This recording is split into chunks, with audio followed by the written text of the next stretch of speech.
Good morning बच्चों। बेटे जैसा जानते हैं कि हम लोगों ने जो स्टार्ट किया था वो पावर शेयरिंग इन इंडिया पढ़ रहे थे। पावर शेयरिंग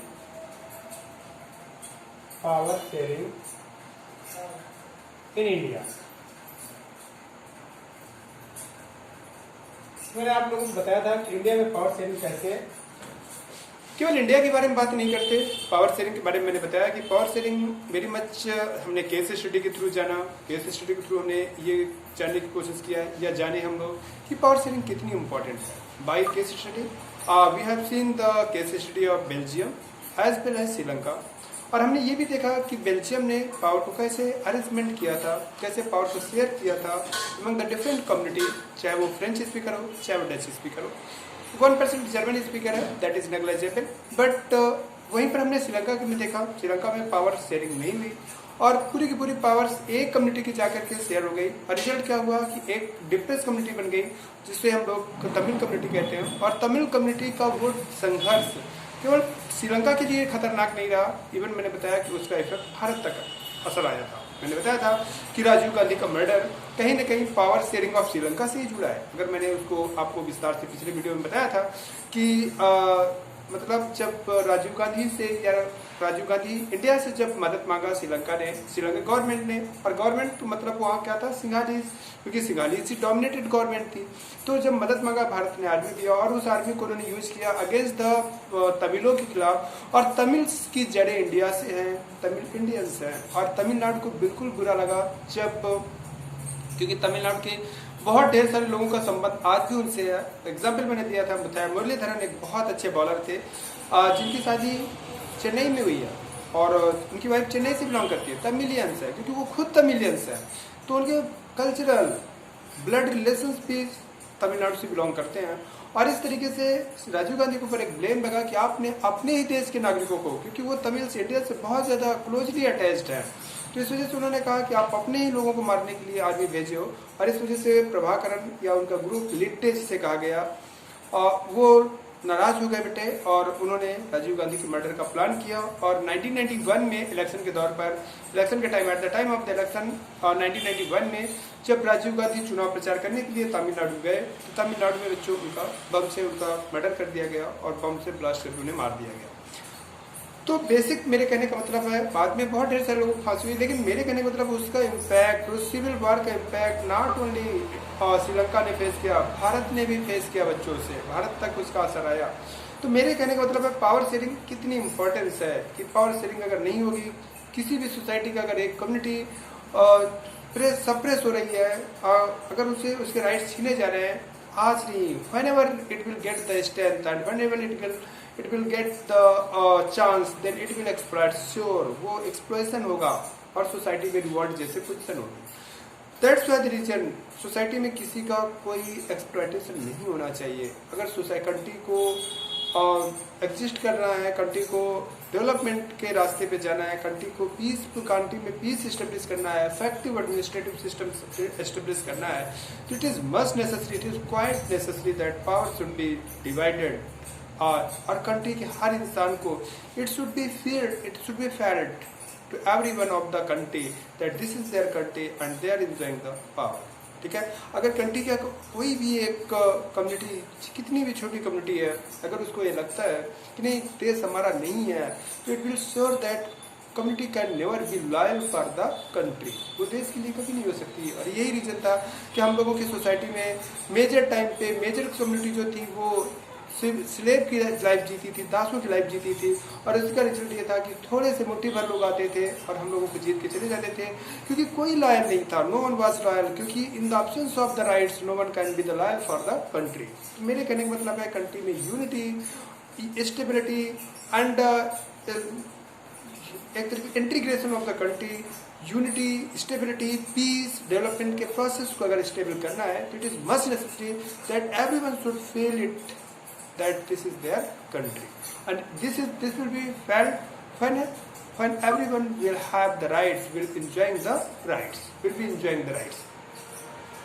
तो इस तरीके से बच्चों हम लोगों ने बातें किया कि पावर शेयरिंग, तो मैंने बताया कि भारत में भी, इंडिया में भी इसका पावर शेयरिंग को अरेंजमेंट किया गया था। ये मेरे पिछले वीडियो का मेन डिस्कस का मैटर यही था कि इंडिया में भी पावर शेयरिंग की गई, और इंडिया में पावर शेयरिंग या किसी भी कंट्री में अगर हम पावर शेयरिंग के प्रोसेस को देखें तो पावर शेयरिंग दो तरीके से पावर शेयर की जाती है। एक होता है बेटा horizontal division of the power और एक होता है vertical division of the power. Horizontal division of power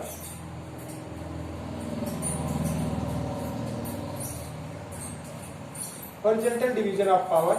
तो हॉरिजॉन्टल डिवीजन ऑफ पावर के बारे में बात करते हैं तो ऐसा डिवीजन कहाँ होता है। सबसे पहले समझते हैं कि हॉरिजॉन्टल टाइप का डिवीजन जो होता है किसी कंट्री के, जो हॉरिजॉन्टल टाइप ऑफ डिवीजन होता है वो किसी कंट्री में कब देखने के लिए मिलता है। तो हॉरिजॉन्टल डिवीजन ऑफ पावर बेटे जब एक कंट्री में एक ही लेवल के गवर्नमेंट के बीच में जब बच्चों पावर को शेयर किया जाता है, एक ही जैसे सेंट्रल गवर्नमेंट के लेवल पर डिफरेंट ऑर्गन्स के बीच में जब पावर को शेयर किया जाता है तो उसको बेटा हम लोग कहते हैं horizontal division of the power. और वो हमें इंडिया में भी देखने के लिए मिलता है horizontal division of the power. And horizontal division of power को बेटा हम लोग check and balance method of the power भी कहते हैं। चेक एंड बैलेंस मेथड कैसे कहते हैं ये चीज मैं आपको अभी बता रहा हूँ कि हॉरिजॉन्टल डिवीजन ऑफ पावर को हम लोग क्या कहते हैं, पावर सिस्टम को हम लोग check and balance system of the power भी कहते हैं। चेक एंड बैलेंस सिस्टम भी से कहते हैं। Check and balance system. अब देखते हैं कि चेक एंड बैलेंस सिस्टम इसे कैसे कहते हैं। देखते हैं, चेक करते हैं। तो बच्चों मैं इंडिया का एक एक्सप्लेनेशन कर रहा हूँ, इंडिया को एग्जाम्पल लेके चल रहा हूँ क्योंकि इंडियन एडमिनिस्ट्रेटिव सिस्टम से हम और आप परिचित हैं, दोनों लोग परिचित हैं। मैं ज़्यादा परिचित हूँ, आप थोड़ा कम परिचित हैं, लेकिन फिर भी परिचित होने की कोशिश करिए क्योंकि ये हमारा देश है। हमारे देश की सरकार कैसे चलती है आप लोगों को समझ में आना चाहिए क्योंकि आप लोग कल के सिटीजन हैं। तो it is must necessary that you should know that how our administrative system is working. तो मेरे कहने का मतलब है कि जैसे check and balance system of the power इसे क्यों कहा जाता है, तो उसे हम check and balance system of power कहते हैं बच्चों। तो देखो मेरे कहने का मतलब है कि इंडिया में एक लेवल पे तीन गवर्नमेंट है, तीन ऑर्गन्स ऑफ गवर्नमेंट है। इसे ऑर्गन्स ऑफ गवर्नमेंट कहेंगे, तीन गवर्नमेंट नहीं कहेंगे, ऑर्गन्स ऑफ गवर्नमेंट। ठीक है, कौन कौन से हैं? पहला तो बच्चों हम लोग आते हैं लेजिस्लेटिव।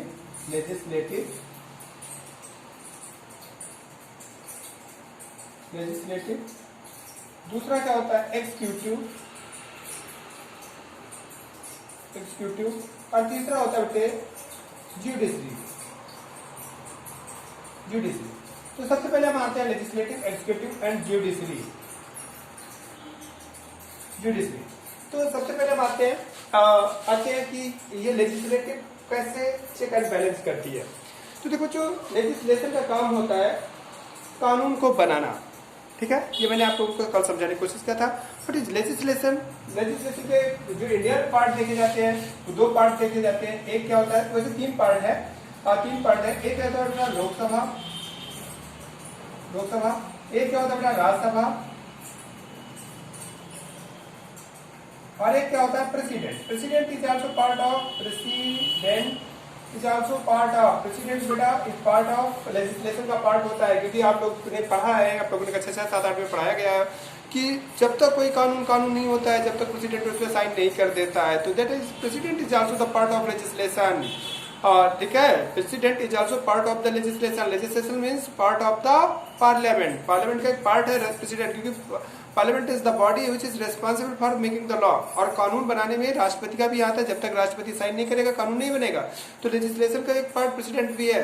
अगर आपसे कोई पूछता है कि भारत के लेजिस्लेशन कितने पार्ट है, तो you have to give the answer 3 part है, 2 नहीं, लोकसभा राज्यसभा नहीं, 3 पार्ट है। President is also the part of the legislation क्योंकि वो भी कानून बनाने में हेल्पफुल है और वो भी मेमोरेंडम जारी करता है। मेमोरेंडम मतलब वो भी ऑर्डिनेंस लाता है। ऑर्डिनेंस भी एक लॉ ही होता है, लेकिन वो भले ही अनस्टेबल लॉ होता है। ऑर्डिनेंस कहा जाता है कि जब हमारी पार्लियामेंट सेशन में नहीं होती है, उस समय जब कानून की जरूरत पड़ जाए, कोई कानून इमरजेंसी तुरंत इंप्लीमेंट करना है और पार्लियामेंट हमारे सेशन में नहीं है, कानून नहीं बनाया जा सकता, तो ऐसी सिचुएशन में बच्चों प्रेसिडेंट बिना पार्लियामेंट के हेल्प से कानून बना सकता है। लेकिन वो कानून केवल 6 महीने स्टेबल होगा और आफ्टर दैट वो हमेशा के लिए भी स्टेबल हो जाएगा, लेकिन उसे पार्लियामेंट के थ्रू रेकमेंड होना चाहिए, उसे बिल के रूप में भी पास होना चाहिए 6 महीने के अंदर। अगर 6 महीने के अंदर वो बिल पार्लियामेंट के थ्रू बिल पास नहीं किया जाता, वो नहीं उसमें मतलब पार्लियामेंट उस पर विचार नहीं करते, तो अपने से वो डिसॉल्व हो जाएगा। तो उसे कहते हैं अनस्टेबल लॉ होता है। वो स्टेबल लॉ नहीं होता है जो प्रेसिडेंट डायरेक्ट लाते हैं बिना पार्लियामेंट के। तो मेरे कहने का मतलब क्या है लोकसभा राज्यसभा, तो बिल कैसे बनेगा, कानून कैसे बनेगा? ये लोकसभा राज्यसभा और प्रेसिडेंट मिला के कानून बनाते हैं। क्योंकि मैं आपको पार्लियामेंट नहीं बना रहा है, इस वजह से मैं कानून बनाने का प्रोसेस नहीं बता रहा, मैं आपको सिर्फ इतना बताने की कोशिश कर रहा हूँ कैसे एक दूसरे को चेक एंड बैलेंस कर रहे हैं। और मैं explaining only this thing that how check and balance. तो कानून बनाने का काम किसका है? लेजिस्लेशन का काम किसका है? क्या कहते हैं, हमारे पार्लियामेंट का काम है। अब उस पार्लियामेंट का इम्प्लीमेंटेशन किसका है? एग्जीक्यूटिव का काम है। अब एग्जीक्यूटिव मतलब यहाँ कौन है? President, prime minister and cabinet. President, prime minister and cabinet. President, prime minister and cabinet. अब देखो चुप। हमारे कंट्री में ये नियम बनाया गया है कि कोई भी गवर्नमेंट कब बनेगा और किस पार्टी की गवर्नमेंट बनेगी? जिस पार्टी को लोकसभा में मेजोरिटी मिलेगी। ठीक है, अब देखो जब लोकसभा में मेजोरिटी मिलेगी, अब लोकसभा में मेजोरिटी किसी पार्टी को मिली तो सबसे पहली चीज वो लेजिस्लेशन से जुड़ा हुआ है, अटैच है, एकदम सेपरेट नहीं है, लेजिस्लेशन से जुड़ा है। पहली बात, खैर इतना याद रखते हैं, इतना जानते हैं। फिर मेरे कहने का मतलब जब ये कानून बना, कानून ये बनाया गया, तो इस कानून को ये हमारी लेजिस्लेशन, क्योंकि जब इसकी मीटिंग होती है तो कोई भी मिनिस्टर जो होता है ही और she should be the member of the legislation. यानी लोकसभा या राज्यसभा का उसे मेंबर होना चाहिए, वही बंदा मिनिस्टर बनेगा। आप लोग कहोगे कैसे कैसे हो सकता है? मैंने बहुत बार सुना है कि वो लेजिस्लेशन का पार्ट नहीं होता फिर भी मिनिस्टर बन जाता है। हाँ बन सकता है, ये तो मैं भी कह रहा हूँ कि बन सकता है वो, लेकिन उसे 6 महीने के अंदर किसी भी हाउस का मेंबर बनना होगा। It is must necessary that he have to the member of the any house of the Lok Sabha और राज्यसभा। ऐसे किसी भी बंदे को प्राइम मिनिस्टर का एक विशेष अधिकार है, it is a special right of the PM. Prime minister का स्पेशल राइट होता है कि वो किसी भी बंदे को मिनिस्टर बना सकता है, लेकिन बना तो सकता है वो किसी भी रोड से किसी को बुला ले, चलो भैया आओ मेरे साथ मिनिस्टर बन जाओ, बन सकता है वो। He can be the minister. किसी को भी पान वाले को है कि चलो तुम मिनिस्टर बन जाओ, तुम्हें बना देते।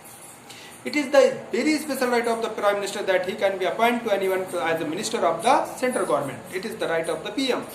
लेकिन बच्चों, it is the compulsion for him that in within the 6 month he have to get the membership of the लोक सभा और राज्यसभा। उसे 6 महीने के अंदर किसी भी हाउस का मेंबरशिप लेना पड़ेगा। अगर नहीं बनता तो वो प्राइम मिनिस्टर वो एज ए मिनिस्टर कंटिन्यू नहीं करेगा। ठीक है, ऐसे बहुत ढेर सारे एग्जाम्पल आए कि लोग मेंबर नहीं थे लेकिन फिर भी उनको मिनिस्टर बना दिया गया। बहुत ढेर सारे ऐसे एग्जाम्पल मिलते हैं। फॉर एग्जाम्पल जब योगी सीएम बने तो at that time he was not the member of the, वो लोकसभा के मेंबर थे, वो legislative assembly of the state government के मेंबर नहीं थे, न तो राज्यसभा के तरफ से मेंबर थे, न तो वो विधानसभा के मेंबर थे और ना ही वो विधान परिषद के मेंबर थे, लेकिन फिर भी वो सीएम बन गए। लेकिन विद इन 6 मंथ उन्होंने विधान परिषद की मेंबरशिप गेन किया और मेंबर ऑफ पार्लियामेंट से उन्होंने रिजाइन किया, लोकसभा के मेंबर से उन्होंने रिजाइन किया। तो मेरे कहने का मतलब कोई भी बंदा बन सकता है, पीएम भी बन सकता है, सीएम भी बन सकता है। फॉर एग्जाम्पल के तौर पर जब राजीव गांधी पीएम बने थे, was not a member of parliament, बना दिया गया। किसी भी बंदे को पीएम बनाया जा सकता है अगर उसे विधायक दल के नेता के रूप में अडॉप्ट किया जाता है, संसदीय दल का नेता एक्सेप्ट किया जाता है तो बन सकता है। वो मेंबर है कि नहीं है ये मानी नहीं रखता, but it is compulsion that he should be, उसे वही एबिलिटी होनी चाहिए जो एक मेंबर ऑफ पार्लियामेंट की होती है। भारत का नागरिक होना चाहिए, अगर वो लोकसभा का मेंबर है तो 30 साल से कम का नहीं होना चाहिए। ठीक है, 25 साल से कम का नहीं होना चाहिए, मतलब 25 ईयर। राज्यसभा का मेंबर है तो उसे 30 साल से कम का नहीं होना चाहिए। तो बस वही एबिलिटीज हमारे पीएम की है। हमारे पीएम के लिए कोई स्पेशल एबिलिटीज नहीं है। एक मुद्दा आया था, बहुत समय एक मुद्दा आया कि क्या विदेशी पीएम बन सकता है? बिल्कुल कॉन्स्टिट्यूशन में कहीं नहीं लिखा, कहीं इंडिया के कॉन्स्टिट्यूशन में कहीं नहीं लिखा कि कोई विदेशी बन सकता है कि नहीं। अगर वो मेंबर ऑफ, जैसे सोनिया गांधी को लेकर के मैटर आया था, मैं बता रहा हूँ 1999 में सोनिया गांधी को लेकर के एक मैटर आया कि सोनिया गांधी पीएम बनेंगे कि नहीं बने। मैटर यह है कि वो विदेशी हैं, दैट्स द रीजन वो बन नहीं सकती हैं। हालांकि वो इंडिया की सिटीजनशिप गेन कर चुकी हैं और इंडिया की सिटीजनशिप को पा चुकी हैं। अब बहुत पहले पा चुकी थी, जब उन्होंने राजीव गांधी से शादी किया था। तो एक इंडिया की सिटीजनशिप पाने के भी तरीका कि विदेशी लड़की शादी कर लो, उससे विदेशी लड़की को इंडिया की सिटीजनशिप मिल जाएगी। तो उनको सिटीजनशिप मिल गई, लेकिन फिर भी एक मुद्दा आया तो वो उनको बनने में कॉन्स्टिट्यूशनली कोई प्रॉब्लम नहीं थी, कॉन्स्टिट्यूशनली कोई प्रॉब्लम नहीं थी। वो अलग बात है कि हमारे देश के लोगों ने कहा, हमारे देश के नहीं नेताओं ने कहा कि क्या कहते हैं उनको नहीं बनाया जाना चाहिए। 120 को 125 करोड़ पॉपुलेशन, 130 करोड़ पॉपुलेशन की क्या कमी है कि कोई इसमें पीएम बनने का मेंबर्स नहीं है जो हम विदेशी को बनाए, ऐसा करके वो मुद्दा आया। लेकिन मेरे कहने का मतलब है कि उसके लिए कोई अलग से वो नहीं है। तो मेरे कहने का मतलब बच्चों कि अब वो प्राइम मिनिस्टर बने, तो देखो वो प्राइम मिनिस्टर बन गए तो अब उनको तभी एक तो पहली बात उनको यहाँ पर अपना मेंबर, यहाँ पर अपना मेजोरिटी रखना ही होगा। ये लोकसभा में मेजोरिटी रखना ही होगा। जिस दिन गवर्नमेंट में लोकसभा में मेजोरिटी लूज करेगी उसी दिन गवर्नमेंट गिर जाएगी। तो देखो सरकार किसकी चल रही है, जिसकी भी चल रही है उसको किसके लिए रिस्पॉन्सिबल है, लोकसभा की मेजोरिटी के लिए। और हाँ, अलग बात है मेजोरिटी भी मेंटेन किए तो भी मेंबरशिप को जो भी मेंबर होते हैं, कैबिनेट के मेंबर होते हैं, मिनिस्टर होते हैं, उन्हें हर हाउस में जाकर के उनके क्वेश्चंस का जवाब देना पड़ता है कि हम इसके लिए ये काम कर रहे हैं, कोरोना के लिए ऐसे ऐसे सिस्टम्स डेवलप कर रहे हैं, हम विदेश से दवा मंगा रहे हैं, ऑक्सीजन कमी हो रही है, प्लांट लगा रहे हैं, कि हर मेंबर का जवाब देना पड़ता है। ठीक है, तो इस तरीके से डे बाई डे और डिस्कशन में या कंट्रोलिंग टू द गवर्नमेंट में कौन कर रहा है, पार्लियामेंट कर रही है, पार्लियामेंट कर रही है इस चीज को। इसके बाद हमारा जो जुडिशरी होता है, अब ये एकदम अनलिमिटेड काम न करना स्टार्ट कर दिए, कॉन्स्टिट्यूशन से बाहर के काम न करना स्टार्ट कर दिए। इस वजह से उसको कंट्रोल कौन करता है, जुडिशरी करती है। जुडिशरी कहती है कि ऐसा कोई काम लेजिस्लेटिव असेंबली नहीं करेगी, ऐसा कोई पार्लियामेंट ऐसा कानून नहीं बनाएगी जो कॉन्स्टिट्यूशन के खिलाफ है। अगर कॉन्स्टिट्यूशन के खिलाफ है तो कहेगी हम तुरंत रुको, हम रोक लगा दे रहे हैं, हम रोक लगाएंगे, इसको तुरंत रोक लगाएंगे। फॉर एग्जाम्पल बहुत ऐसे देखने के लिए मिलता है, बहुत ऐसे एग्जाम्पल देखने के लिए मिलता है कि जुडिशरी ने इस नियम को सस्पेंड कर दिया। आजकल को तो नियम बन गया है कि कोई भी कानून बनेगा तो पहले जुडिशक्शन के पास जाएगा, वहां पर देखेंगे, वो लोग चेक करेंगे कि नहीं सही है कि नहीं है, कॉन्स्टिट्यूशनली करेक्ट है कि नहीं है। अगर कॉन्स्टिट्यूशन से अगेंस्ट है तो उसे तुरंत सस्पेंड करो, ये नियम नहीं चलेगा।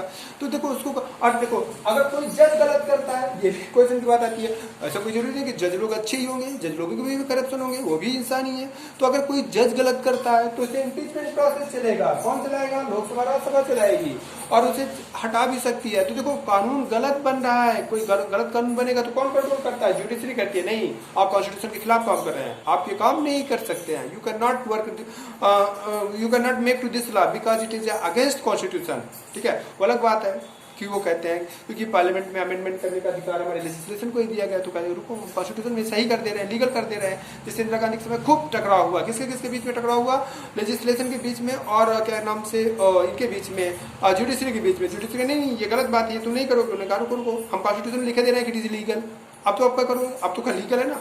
तो मेरे कहने का मतलब ये तो सही है क्योंकि हमने पार्लियामेंट्री सिस्टम को अडॉप्ट ही किया है, कि पार्लियामेंट्री सिस्टम को अडॉप्ट किया because they are public representative, कुछ भी कर सकते हैं, लेकिन एकदम हमेशा नहीं कुछ कर सकते हैं, उनके भी रिस्ट्रिक्शन है। तो उनको कौन रिस्ट्रिक्शन करता है, जुडिशरी रिस्ट्रिक्ट करती है। कैसे कंट्रोल करती है, नहीं आपके कानून नहीं बना सकते क्योंकि अगेंस्ट कॉन्स्टिट्यूशन है, कॉन्स्टिट्यूशन के अगेंस्ट है, इस वजह से आप ऐसा कानून नहीं बना सकते। ये कौन कहता है, जुडिशरी कहती है। और जुडिशरी ये कहती है, इसके बाद फिर क्या कहते हैं, और ये कहते हैं अच्छा तुम पैसा लेकर के घूस ले सकते हो, तुम काम कर सकते हो, तुम घूस लेकर के आगे कहते हैं गलत काम कर सकते हो और हम देखते रहेंगे। तो कहते रुको, हम भी तुमको इम्पीचमेंट प्रोसेस हटा देंगे। अगर तुम गलत काम करोगे, तुम घूस लोगे, तुम कुछ गलत काम करोगे, कॉन्स्टिट्यूशन के खिलाफ तुम भी काम करोगे, तो हम तुमको इम्पीचमेंट प्रोसेस लगा कर हटा देंगे। और इधर ये क्या कहते हैं, तो देखो ये इसी कंट्रोल में काम कर रही है, कंट्रोल कर रही है, ऑफिशियली काम कर रही है, देख ही रहे हैं। और कंट्रोल में नहीं कह सकते बेटे, मैंने कहा ना एक दूसरे के, ये एक लेवल के गवर्नमेंट के ऑर्गन्स हैं, they are the organs of same level के गवर्नमेंट के ऑर्गन्स है। इस वजह से क्या कहा जाता है कि इस वजह से एक दूसरे को कंट्रोल नहीं करते हैं, बट कि चेक एंड बैलेंस करते हैं कि कोई भी constitutional organs of the government unlimited powerful ना हो जाए, डिक्टेटर बनने की कोशिश ना करे, वो भी कंट्रोल में रहे। क्योंकि अनलिमिटेड पावर तो क्या करती है, देखो जिसके घर में जिसको अधिकतर पावर मिल जाती है वो कोई अच्छा काम करता है क्या, घूमता रहता है रोडों में, गुंडागर्दी करता है। तुम्ही लोगों में देखो जिसके घर वाले कंट्रोल नहीं कर पाते, तुम घर वालों की बात नहीं मानते हो तो गुंडागर्दी करते रहते हो। तो वैसे हम तुमको बता रहे हैं ना कि अनलिमिटेड पावर इंसान को गलत कर देती है, किसी भी बॉडी गवर्नमेंट को, किसी भी गवर्नमेंट को, किसी भी ऑर्गेनाइजेशन ऑफ गवर्नमेंट को भी वो गलत कर सकते हैं। ठीक है, तो इस वजह से ये अनलिमिटेड पावर किसी के पास नहीं है। भारत ने बहुत अच्छे से किया कि देखो तुम सबसे ज्यादा पावर कौन, सरकार है इनकी, ये सरकार चलाएगी, लेकिन ये थी यहाँ पर जवाबदेही है, अकाउंटेबल है, टेक टाइम यहाँ अकाउंटेबिलिटी करेंगे। और ज्यादा इधर करेंगे, पार्लियामेंट कहेंगे, लोकसभा कहेंगे रुको हम तुम्हारे अविश्वास बिल पास करते हैं, ठीक है, और अविश्वास बिल पास करके तुमको सरकार से हटा देंगे, ठीक है, तुम्हारी सरकार ही नहीं रहेगी। ठीक है, तो ये देखो ये भी इन पे डिपेंडेड है। ये कानून बनाने के लिए इन पे कॉन्स्टिट्यूशन, कौन सुप्रीम है इंडिया में, कॉन्स्टिट्यूशन सुप्रीम, सबसे ऊपर कौन है, कॉन्स्टिट्यूशन है, पब्लिक है भारत की। ठीक है, तो ये कॉन्स्टिट्यूशन, उनका कॉन्स्टिट्यूशन आपको काम करना पड़ेगा। ये हम चेक करेंगे ना कि कॉन्स्टिट्यूशन तुम काम कर रहे हो कि नहीं कर, तो मतलब मेरे कहने का चेक एंड बैलेंस, ये जो एक ही लेवल के गवर्नमेंट है। जैसे यहाँ पर हमने क्या किया, जैसे हमने सेंट्रल लेवल पे क्या किया बेटा, सेंट्रल लेवल पे क्या किया, लेजिस्लेटिव और एग्जीक्यूटिव जुडिशरी, यही सेम कंडीशन स्टेट लेवल पर भी दिया। स्टेट लेवल पे यहाँ पर क्या होता है, यहाँ पर पार्लियामेंट होती है, लेजिस्लेटिव का नाम क्या है, लेजिस्लेटिव बॉडी का नाम क्या है, पार्लियामेंट, जिसके दो होते तीन पार्ट है, लोकसभा राज्यसभा प्रेसिडेंट। यहाँ पर क्या है, एग्जीक्यूटिव में क्या है, प्राइम मिनिस्टर कैबिनेट, या जुडिशरी में सुप्रीम कोर्ट ऑफ इंडिया। यहाँ पर अब लेकिन जब इसी को स्टेट लेवल की बात करते हैं, स्टेट लेवल पे बात करते हैं, तो स्टेट लेवल पे कौन होता है? स्टेट लेवल पे बच्चों क्या होता है? विधानसभा होती है। विधानसभा क्या होती है? Legislative assembly. विधानसभा जिसे कहते हैं लेजिस्लेटिव असेंबली, कानून बनाने वाली असेंबली विधानसभा। और किसी किसी स्टेट में 2 पार्ट में होती है, मतलब ड्यूअल होती है, किसी किसी स्टेट में सिंगल है। इंडिया के 5 ऐसे, शायद इसमें 6 हो चुके हैं, लेकिन 5 तो मुझे कंफर्म है कि ऐसे स्टेट हैं जहां पर ड्यूअल है, जैसे उत्तर प्रदेश हो गया, मध्य प्रदेश हो गया, बिहार हो गया, महाराष्ट्र हो गया, ठीक है, तेलंगाना हो गया, आंध्र प्रदेश हो गया, या ड्यूअल है। हमारे जम्मू कश्मीर में थी, जम्मू कश्मीर में तो राज्य खत्म हो गया, तो ड्यूअल सिस्टम की बात ही छोड़ दो। तो क्या कहते हैं तो यहाँ पर क्या है? यहाँ पर क्या होगा? विधानसभा होगी, विधान परिषद होगी और गवर्नर होगा। ये क्या बनाएंगे? लेजिस्लेटिव असेंबली बनाएंगे। और इसके बाद सीएम होगा, जैसे वहाँ पीएम होता है, यहाँ सीएम होगा, और सीएम के बाद उसके मिनिस्टर होंगे। और इसके बाद क्या होगा? कोर्ट में क्या होगा? उच्च न्यायालय, जिसे हाई कोर्ट कहा जाता है, जो कि इलाहाबाद में है। जानते हो इलाहाबाद में? जानते हो कि नहीं? हाई कोर्ट की बिल्डिंग देखोगे तो मेरे कहने मतलब है हाई कोर्ट है। तो इस तरीके से ये बैलेंस होता है। तो यहाँ स्टेट में ऐसे बैलेंस होता है, सेंटर में ऐसे बैलेंस होता है। इसे कहते हैं चेक एंड बैलेंस, इसे कहते हैं horizontal division of the power. ठीक है, इसे क्या कहेंगे बेटा? Horizontal division of the power. तो horizontal division of the power में क्या देखते हैं? Horizontal division of the power में क्या देखते हैं? चलो एक लिस्ट बना लेते हैं। हॉरिजॉन्टल डिवीजन ऑफ पावर में क्या क्या होता है? तो सबसे पहले क्या होता है? Union executive. क्या होता है? Union executive. फिर क्या होता है? स्टेट में स्टेट एग्जीक्यूटिव है ना।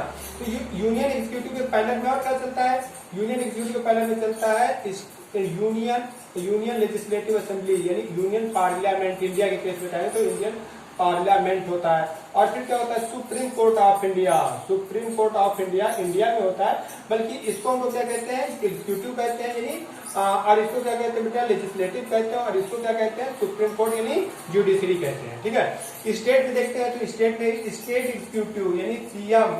यूनियन एग्जीक्यूटिव का मतलब क्या होता है? President, prime minister and cabinet minister.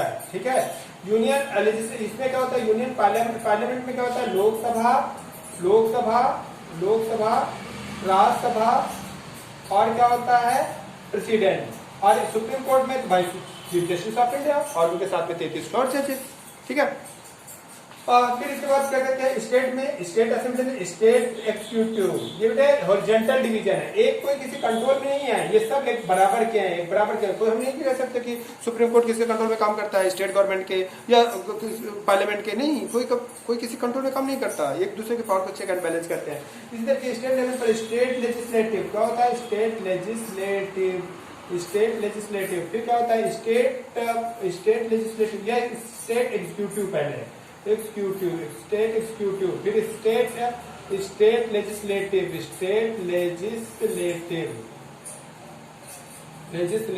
State legislative. और क्या होता है? High court. क्या होता है? हाई कोर्ट, जो कि उत्तर प्रदेश का हाई कोर्ट कहाँ है? इलाहाबाद में है। कितने हाई कोर्ट है टोटल? इस समय 24 हाई कोर्ट है, याद रखो। इंडिया में